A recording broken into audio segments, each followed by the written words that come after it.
They are terrifying looking, so they have a bit of a charisma problem. Anat Sudarshan doesn't love vultures, and he's not alone. You have a lot of poetry about tigers, and panda bears are very cute, and the World Wildlife Fund will put them on their brochures, and no one is doing that for vultures.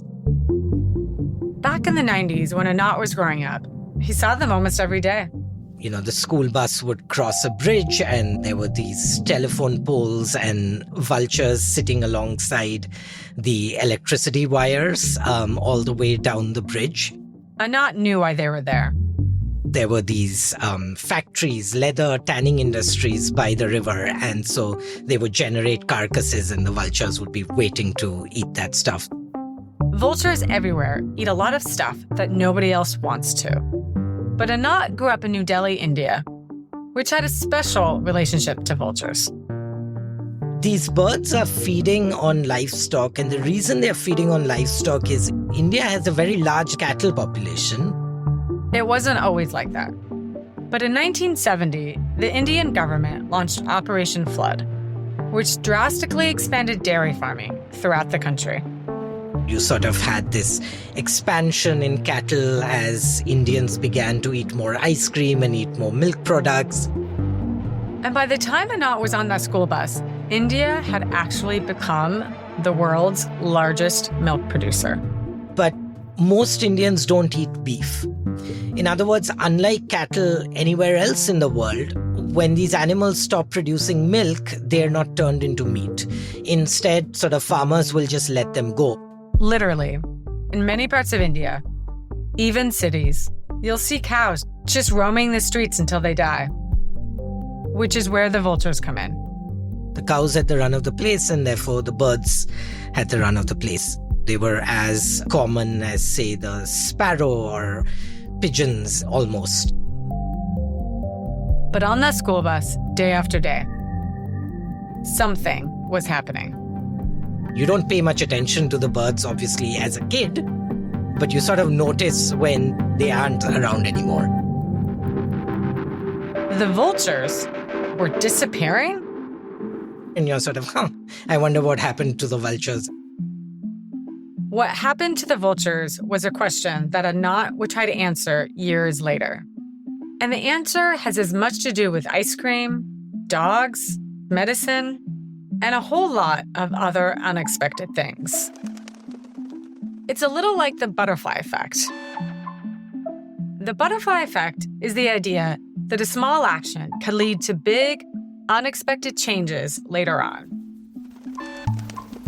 For example, a butterfly flapping its wings in Brazil might eventually help cause a tornado in Texas, not because the flap causes the tornado directly, but because it sets off a chain reaction in a complicated system like the weather. Today's story makes me think we should introduce a new term, the vulture effect. It's about the moment that scientists were able to demonstrate that one small, well-intentioned change had life-altering consequences for thousands of people. I'm Amy Harder, and you're listening to Shocked. Today, the vulture effect. I was at the University of Chicago and I was teaching a class. That's Anat again. But now it's 2019, and he's all grown up, an economist and visiting scholar at the University of Chicago. The class he was teaching covered the intersection of the environment and economics. I was teaching a paper on the extinction of a species of bat. Whether you like bats or not, in North America, they're incredibly important because a bat will eat anywhere between 40% to 150% of their body weight in insects every single night during the spring and the summer. Eyal Frank is the author of that paper and an assistant professor at the Chicago Harris School of Public Policy. His paper didn't uncover why the bats were dying. We already knew the answer. It was because of a fungus called white nose disease. Eyal was looking at something else. Ecologists have said for years that if anything were to happen to bat populations and they were to decline, farmers will simply have to compensate and use more insecticides to make up for all of that lost pest control. But the downstream consequences of the mass death of bats is hard to test for a pretty simple reason. Obviously, I'm not going to ask my institutional review board, can I go and randomly kill bats to see what happens? Because that will get classified pretty quickly as mad science and will put me in trouble. White nose disease turned out to be a rare opportunity for Eyal to see what happened when the bats went missing. In the paper, I use that disease as an approximation to what we might have wanted to run as an ideal experiment of randomly shutting off bat populations and seeing what farmers do. It turns out that farmers increased their use of pesticides by about 31%, leading to more than 1,000 infant deaths. This was the paper Anat was teaching. And I was trying to find examples for students on, other stories one could tell in this vein. And I sort of reached out in the lecture in some desperation to vultures and sort of said, someone should write a paper on vultures and they might have been important for these reasons. And Anat, you might remember, was teaching this class in the same department at the same university as Eyal. And one of the students went back and told the author that, hey, they were talking about your paper and the professor said this. So he got in touch and was like, do you want to actually do the work rather than theorize about what might be done? And I was completely clueless and ignorant, and I was like, what happened to vultures in India? So Anat told Eyal what he had seen happen as a kid, as well as some things he'd read and heard about since then. The near extinction of vultures wasn't just in Anat's memories. It was well documented by conservationists and writers. The well-known author Arundhati Roy has a very powerful essay on the disappearance of vultures and all of these things that might be happening. Anat told Eyal that in just a few years, in the late 1990s, the vulture population fell by 95%. And I was like, wow, that is just an insane collapse of millions of birds in such a short time span. Eyal was in, and they both went to study up. So, question one for Eyal and Anat: what happened to the vultures in the first place? Just like with the bats, science already had an answer. The story starts with diclofenac being approved for human use somewhere in the 70s. Wait, what? Diclofenac, it's one of the most widely used painkillers in the world. You might have used it under the brand name Vulture. Totally safe to use. No one should get rid of it if they have it in their medicine cabinet. Okay, phew. In 1994, the patent on diclofenac expired. India has a massive generic pharmaceutical industry. It started producing many new versions of the drug. And so a bunch of generic versions flooded the market. And it became cheap enough that farmers could use it to treat their cattle. Farmers started giving this drug to their cows to treat the same kinds of things humans would take it for: pain, fever, inflammation. But it turns out this medicine has a drawback. But it turns out that it is incredibly toxic to vultures. Which is a bit of a shock, because vultures have a special power. Their stomachs are about 100 times more acidic than ours, which makes a lot of sense when you think that they're eating dead animals and they need some way to deal with all of the somewhat nasty things that they're digesting. But for vultures, which can digest almost anything, diclofenac was its kryptonite. If a vulture eats a carcass that has ever been treated with diclofenac, they get kidney failure, they die in about 2 or 3 weeks. It took a few years after that started happening for ecologists to notice that something is off. Half of the vultures in the sites that they're studying are dead. There are dead vultures hanging from the trees and in the bushes. Something is wrong with the vultures. That mystery wasn't solved until 2004, when a team of biologists identified the molecules in a vulture carcass. By this point, the vulture population had been declining rapidly in India for over 10 years. And as Anat hinted at, there had been some reports suggesting that that decline had direct consequences for the ecosystem in India and for humans. This was an Eyal kind of study.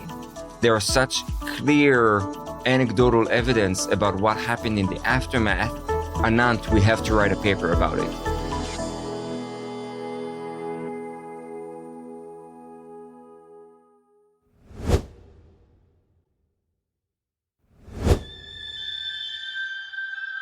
At the end of the day, there's a really long to-do list, and we need to divvy it up. They had to figure out how many vultures died, and this was difficult. No one is bothering to count the vulture population because there are too many of them and you don't care about it. This is a common problem in general, that when species disappear, unless they are already endangered or particularly charismatic or interesting, no one is actually doing a population count. Sure, okay, we don't have good estimates or count data on our vulture populations, but we do have all of these reports on birds in general. What happens to the share of vultures reported by citizen scientists or just bird enthusiasts? Bird enthusiasts. The data that Eyal and Anat were working with was collected in part by birders. Then they identified where the vulture die-offs happened.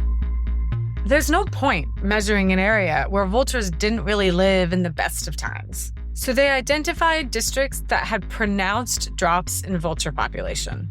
But the thing that was most interesting to Eyal and Anat was the potential link between the vulture die-offs and human deaths. So then they had to figure out how many people died in each area of India during this time. We were lucky to have access to at least a good starting point for that data. But something important was missing. We would have loved to have death by cause or having it by age group. Remember, this is all happening in, the mid-90s, and India does not have, it's now better, but does not have great data on registration of deaths and the cause of death. Unfortunately, for the time of our study, that data was just not readily available. We spent, I'd say, literally a year kind of trying to track down the civil registry and all the records we could find on deaths in Indian districts for the whole country back at that time. So they knew how many people had died, and they knew which areas more people should be dying in, if a link to vultures existed. But to suggest a causal link between vulture extinction and human deaths, it would help to know the causes of those human deaths. We were able to buy some data on rabies vaccine sales. A rabies vaccine is given as sort of like the first aid treatment after an animal bite and a suspected exposure to rabies. Wait, rabies? Why? Vultures don't really come into contact with us, which maybe we prefer that way. Maybe they also prefer it that way, we don't know. But the problem, especially with dogs, is they're a major reservoir of rabies. In the absence of vultures, there was plenty of rotting meat to go around. The feral dog population flourished, so there were more dog bites. After 1994, suddenly the number of vaccine sales starts rising quicker. The rabies vaccine is the only treatment for rabies, and you usually get it after you are exposed. So if more people were getting the vaccine, that meant that more people had reason to believe that they had been bitten by a rabid animal. Still, only a fraction of people who have been bitten by a feral dog actually get the vaccine.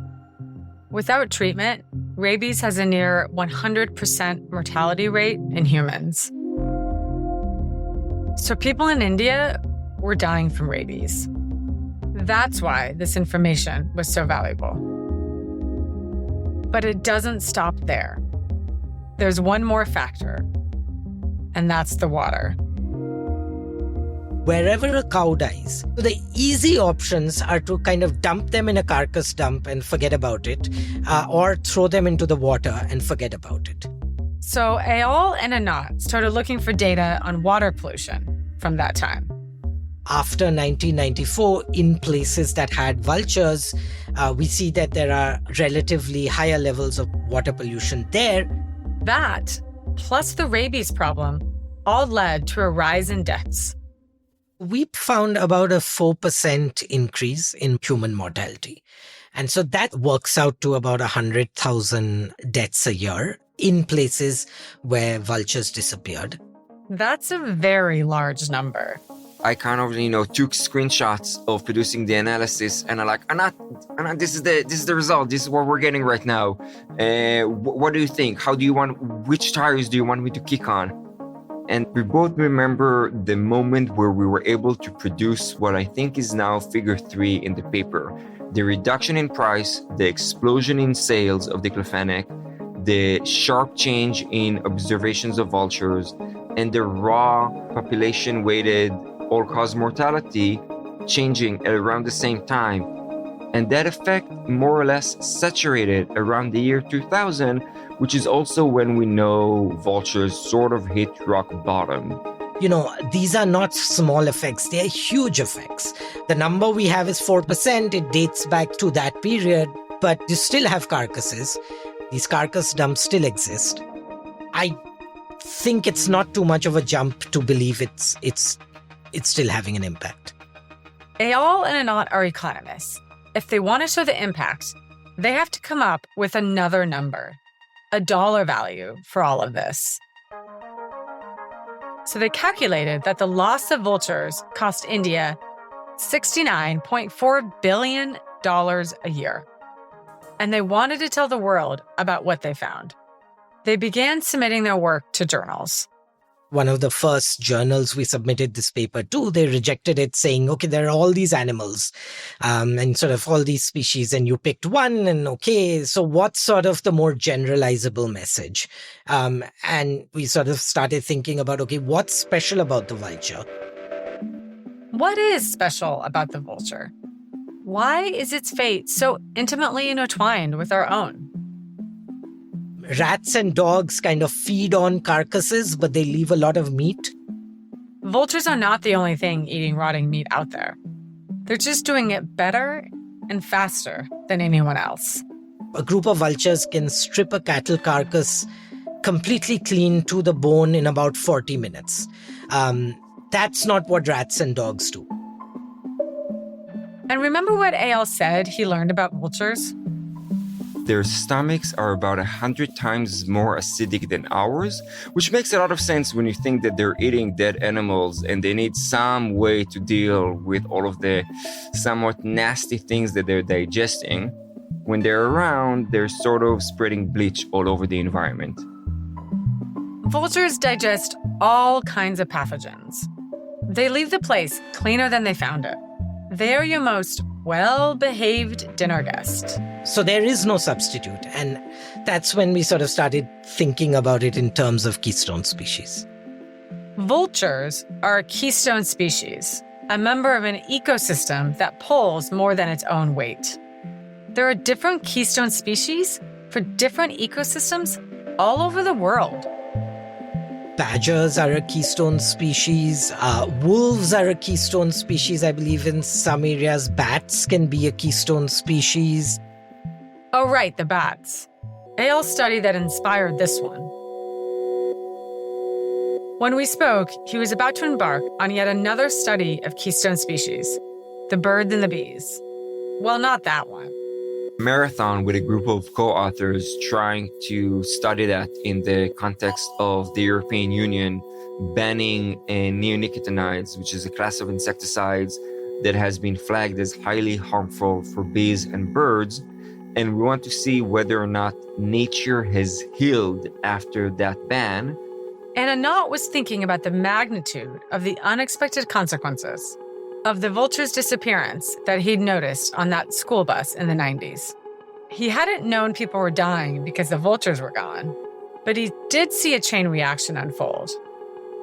When the birds disappeared, the factories also disappeared, because then they were told they had to get rid of the carcass using chemical disposal and safe chemical disposal, which is way more expensive. So you sort of saw the riverside change. The birds disappeared, the factories disappeared. That chain reaction is the vulture effect.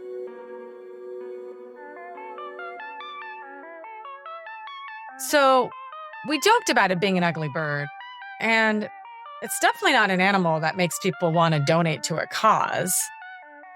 But it turns out the vulture is an incredibly important indicator. More than that, it's a keystone species. And here's how all the dots are connected in this vulture effect.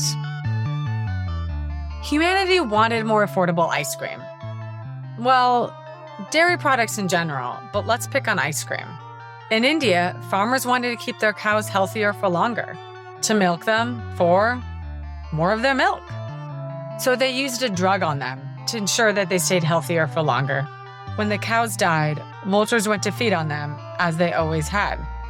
But the drug inside the cow's carcass inadvertently poisoned and killed off the vultures. Without the vultures cleaning up the dead cows fast, feral dogs and rats took over.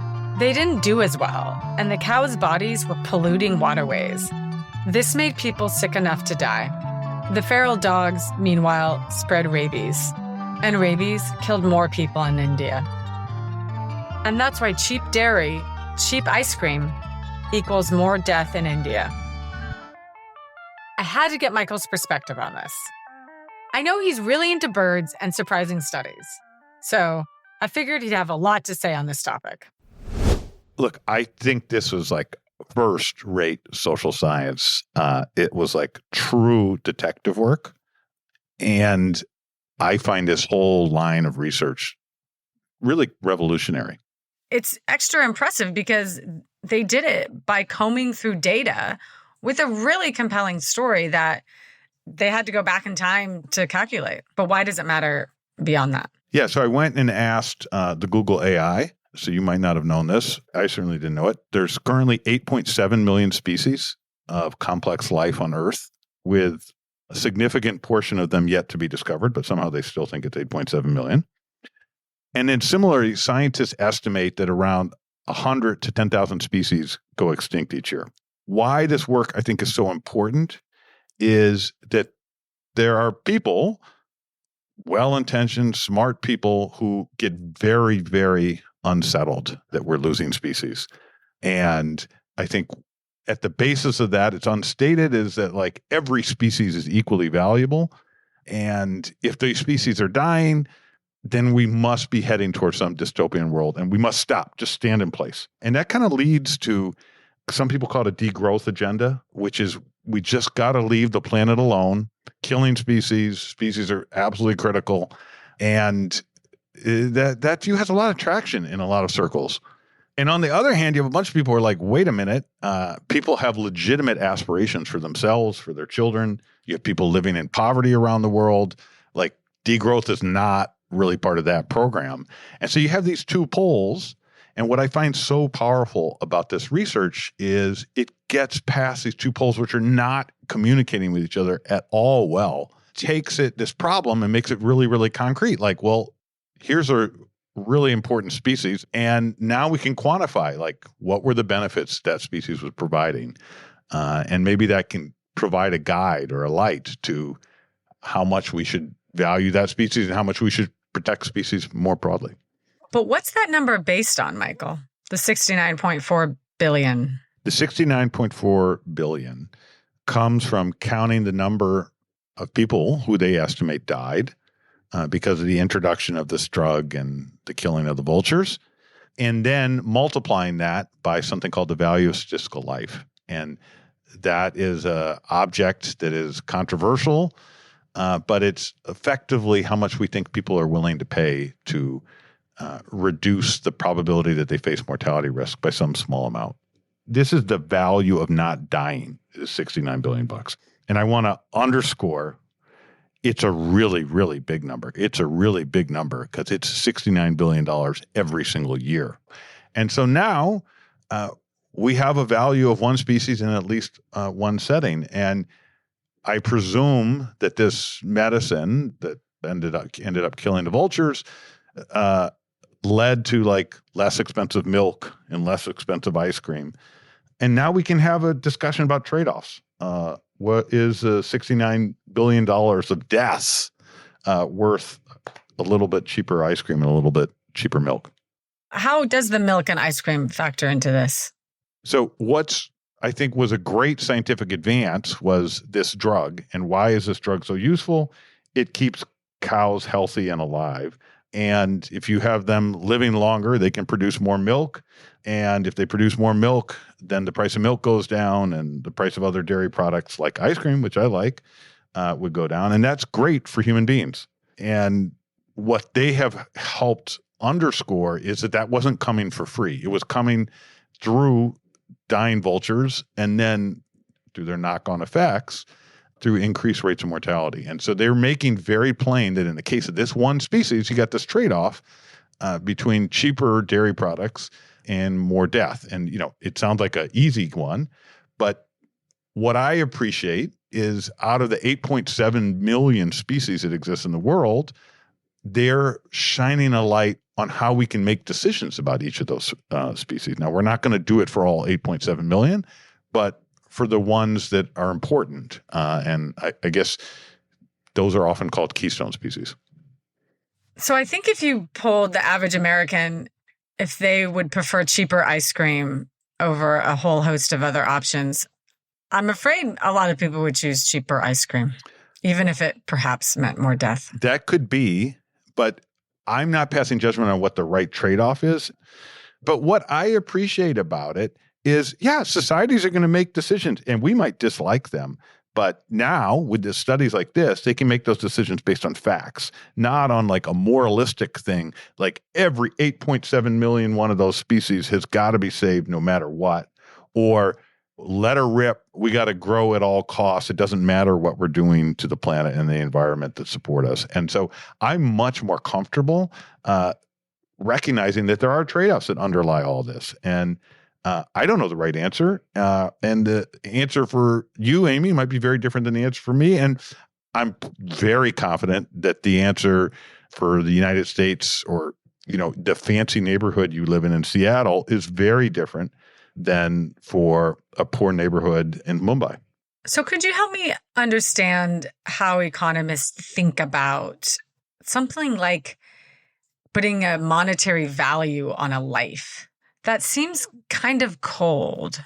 It is cold, and it's an excellent way to ensure that you're the skunk at the picnic. But what economists are doing is not actually setting the value of a life.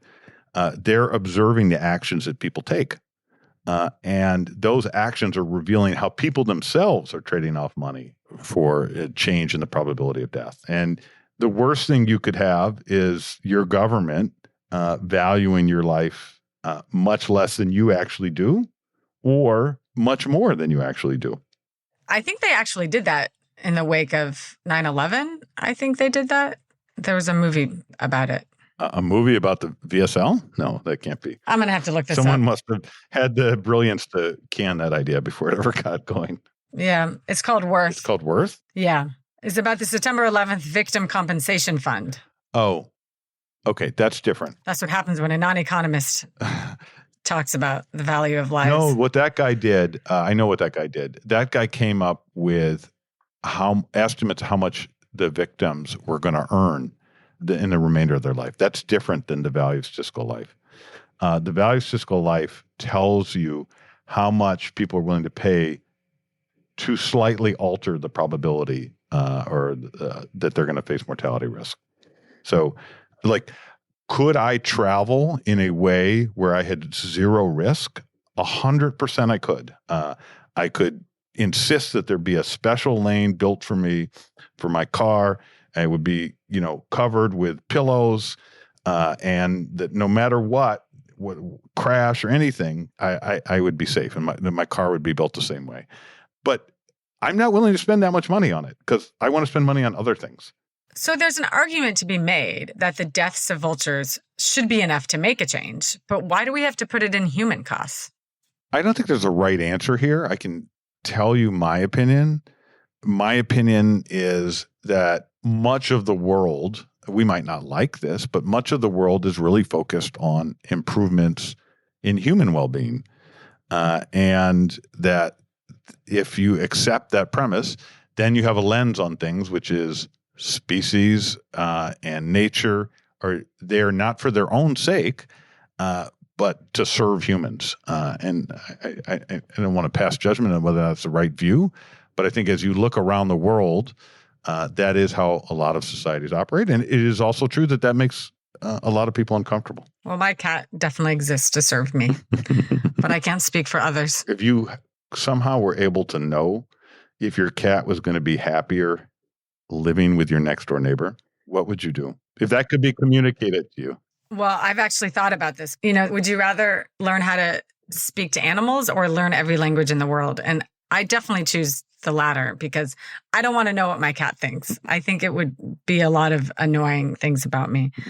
And I actually would like to nominate cats, house cats in particular, to be the next keystone species.